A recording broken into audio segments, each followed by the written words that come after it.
खरं म्हणजे जरांगेचे बोलवते धनी या आंदोलनाला खतपाणी कसं घातलं, महाविकास आघाडीची लोक यामध्ये कशी आहेत, याचे अनेक किस्से या ठिकाणी समोर त्या ठिकाणी आलेले आहेत। आणि म्हणून रोहित पवार असतील, राजेश टोपे असतील, दस्तूरखुद्द शरद पवार साहेब आणि त्यांची महाविकास आघाडी हे त्या ठिकाणी मराठा आरक्षण मिळाल्यानंतर सुद्धा या ठिकाणी आज या आंदोलनाला पुन्हा बळ देण्याचा आणि राज्यात अशा प्रकारचं स्फोटक वातावरण करण्याचा केविलवाणा आणि दुर्दैवी प्रयत्न या ठिकाणी करताना दिसतायत। जरांगे म्हणजे मराठा समाज नव्हे, जरांगेच्या नावावर मराठा समाजाने सातबारा केलेला नाही आहे हे मी विधिमंडळात बोललो, आज पुन्हा आपल्या माध्यमातून सांगतोय। आणि संपूर्णपणे मराठा समाज हा सरकारच्या भूमिकेशी सहमत आहे आणि त्याच्यामुळे आता राज्यामध्ये चांगलं मराठा समाजामध्ये वातावरण आहे।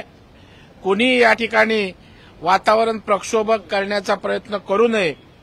आज आपल्या माध्यमातून इशारा देतो, खबरदार जर या ठिकाणी कोण त्या ठिकाणी कोणाच्या खांद्यावर बंदूक ठेवून राजकारण करणार असाल, राजकारण विकासाचं करा, जनतेमध्ये जाऊन करा, पण असा पळपुटा धंदा जे स्वतःला नेते बोलतात त्यांनी असा मागणा काड्या घालण्याचा करू नये।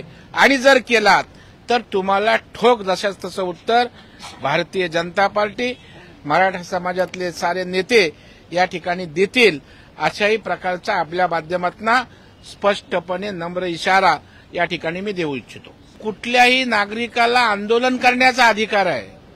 बरं, आंदोलनातला विषयही संपलेला आहे, परंतु आता अहंकाराने एवढं पछाडलेलं आहे, प्रसिद्धीची एवढी नशा लागलेली आहे की आंदोलन चालू राहावं, मी रोज टीव्हीवर दिसला पाहिजे, मी म्हणजे बोर्ड दाखवली तसं झालं पाहिजे, असं जे काही एक स्वतःच्या बाबतीत चित्र उभं करण्याचा प्रयत्न आहे त्यातनं फ्रस्ट्रेशन येतंय। कारण आंदोलनाचा विषय संपला का तर मराठा समाजाला आरक्षण दिलं, बाकी जे विषय आहेत अनेक सोयी सवलती मराठा समाजाला दिलेल्या आहेत। सरकार सकारात्मक आहे का तर मुख्यमंत्री स्वतः छत्रपतींच्या पायाला स्पर्श करून सांगितलं होतं, त्यांनी केलं, अजूनही काही असेल तर ते करण्याची तयारी आहे। मग विषय संपल्यावर परत त्या ठिकाणी कशासाठी सगळ्या गोष्टी उकरून काढायच्या? त्याच्यामुळे जरांगे हे एक प्यादा आहे।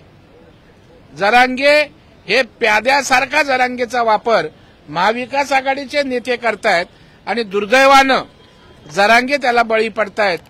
प्रामाणिक भूमिका होती म्हणून संपूर्ण मराठा समाज, आम्ही पक्षाची लेबल बाजूला ठेवून सगळेजण मराठा समाज जरांगेच्या भूमिकेशी सहमत होतो।